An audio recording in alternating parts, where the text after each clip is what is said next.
Hello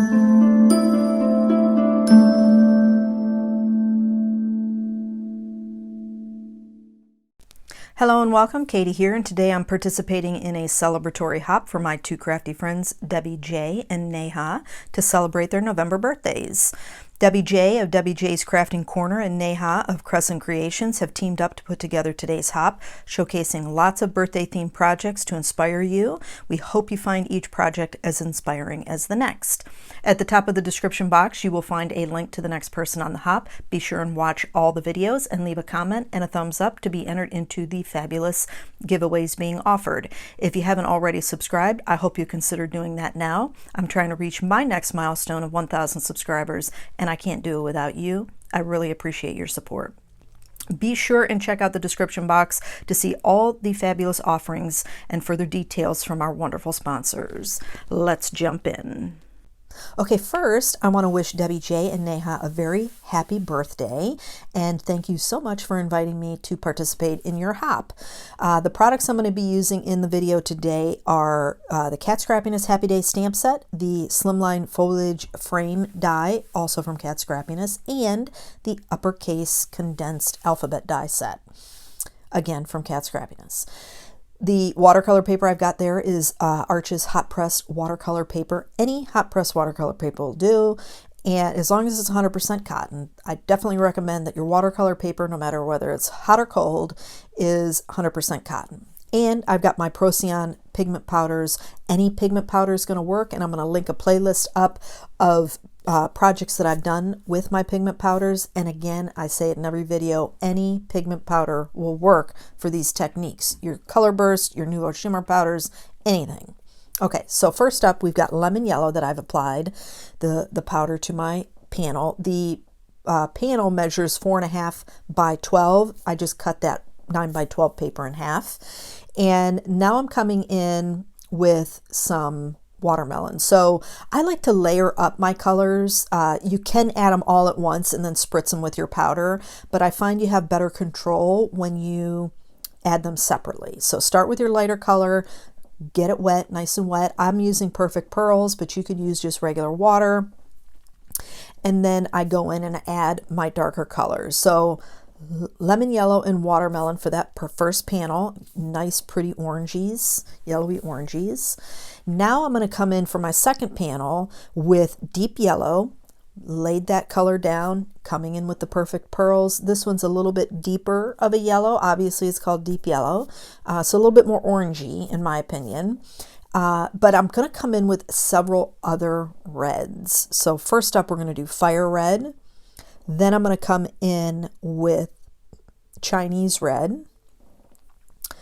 I will add a little bit more deep yellow to the lower right corner. Now in between, I'll add a little bit more water simply because those darker pieces spots that you see on there, that's pigment powder that's not dissolved yet. So I just keep adding a little bit more water because I want to make sure I get as much of that powder dissolved as possible.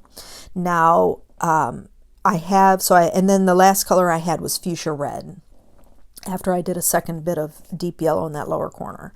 Now all these reds sound the same, but really there is some variation. Some are a little bit more pink, some are a little bit more red. You see that variation when the panel is dry.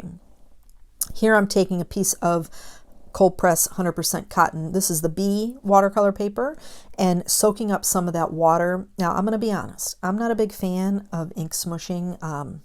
It's a little too flat for me and not as bold and vibrant as you can see the panels that I make. So I thought I would try something a little different. So I picked up all that ink because I didn't want to pick it up with a paper towel. And the panel was still damp, so I spritzed it with a little bit more Perfect Pearls. And now I came in with this color called Dragon Fruit. And that is really pinky. And you can't tell here, both of those panels look very fiery, right? But as they dry, there's more pink tones to them. And especially with this panel I'm working on now with that dragon fruit, it actually gives a little bit more burgundy color. You're going to see that here in just a second. So here's our panels. The middle panel is the one we're going to work with, but here's our other two. And here they are all dry. And you see how that dragon fruit gives a little bit more burgundy color. Really pretty. We're going to use those other two panels in a separate video. We're doing an inlaid technique today, so you get 2 cards for one, and my big tip is inlay your pieces together like I'm showing you here, and then flip them over to add to your card base. So our card base and all of our white cardstock, so all our die cutting, letters, the slimline die, is using our accent opaque 120 pound cardstock. The card base measures 8.5 by 11, and it's scored at 3.5 inches on the 7-inch side. That's going to give us our card base.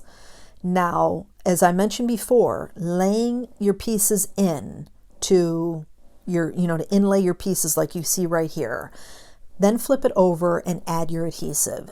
For this particular die, it works much better to do it this way than doing your pieces separately, simply because you have to line everything up with those leaves, and the leaves are kind of delicate with their stems, and you'll have a more difficult time doing it 2 separate pieces than if you do it just putting it together and then adding your adhesive and then putting it to your card base, just as I've shown you. Now there's 2 pieces you see there on the right. Those are pieces that go on the top and on the bottom. There's a total of 4 pieces. Leave those off. Add your panel just as I did, and then come back with your jewel picker to pick those pieces up and inlay those in.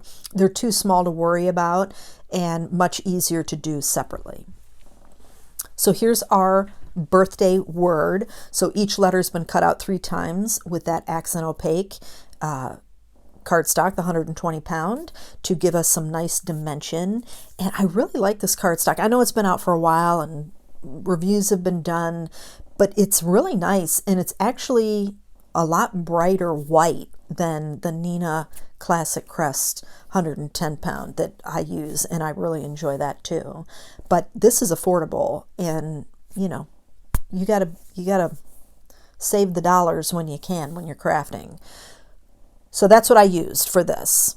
Now the sentiment that you see up there in the top right that says wishes, again, use the opaque, accent opaque 120 pound, but I stamped that in VersaFine Claire Chianti.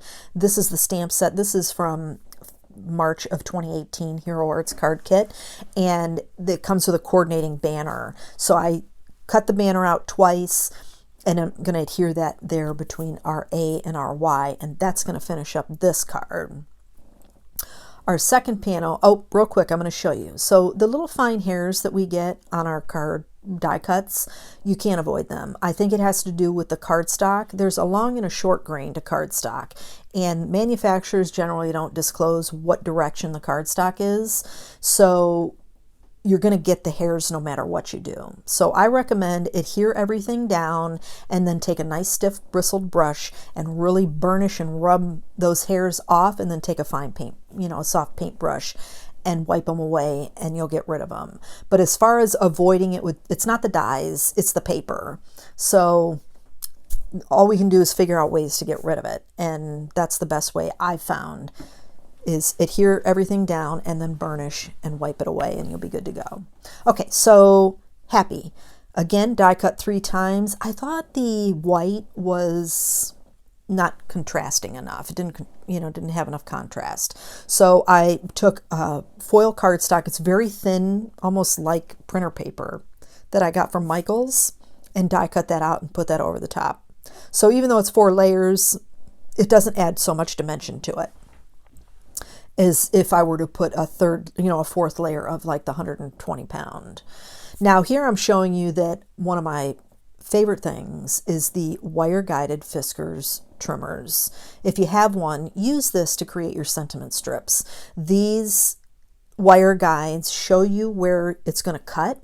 And so here, as you can see, I've cut my sentiment strip. I've got some extra because I like to use cardstock to layer up my sentiment strip versus using foam tape. And in this case, I just used 2 pieces, so it's 2 layers. And I don't have to worry about having foam tape. And I can make any width sentiment that I want without having to worry about having a die that's going to cut it. Anyway, you saw the 2 panels that were left over. We're going to use those in another video. These are the cards. This is the one that I created for Cat Scrappiness Scrapbook Expo back in July. So great masculine card ideas, great anytime card ideas using your pigment powders. I hope you enjoyed the video. Make sure you click the link in the description box below. Follow along on the hop. Check out all these sponsors that are sponsoring the videos today, and be entered in to win some fabulous prizes. I want to thank you all so much for joining me today. I hope you have a fantastic day, and I'll catch you in the next video.